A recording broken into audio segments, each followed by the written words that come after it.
Number एक, खाना काबा की तरफ नजर करना। नंबर दो, अपनी अम्मी और अपने अब्बू के चेहरे की तरफ नजर करना, वालदैन के चेहरे की तरफ नजर करना। और नंबर तीन, जमजम के पानी की तरफ नजर करना।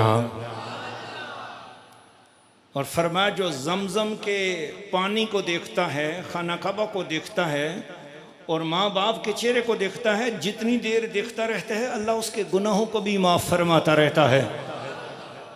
और चौथी चीज़ फरमाया, किसी आलम दीन के चेहरे को इबादत की नीयत से देखना कि इस बंदे से खल्के खुदा को दीन के मामले में रहनुमाई मिलती है, ये बंदा रसूलुल्लाह की खबरें देने वाला है, ये बंदा कुरान समझाने वाला है। तो आलम दीन के चेहरे को अदब से देखते रहना। जितनी देर आलम दीन के चेहरे पर नज़र पड़ेगी उतनी देर तुम्हारा नाम अल्लाह की इबादत करने वालों में शामिल होता रहेगा।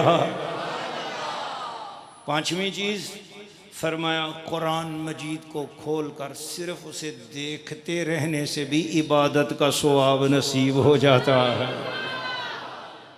कुरान इबादत का जरिया है। खाली कुरान मजीद को देखो, वो अलमारी है, कुरान मजीद को देखते रहो आप, उस कुरान, वो कुरान मजीद रखें, देखते रहो। सिर्फ कुरान मजीद को देखते रहने से भी सवाब होता है। बोलो सुभान अल्लाह।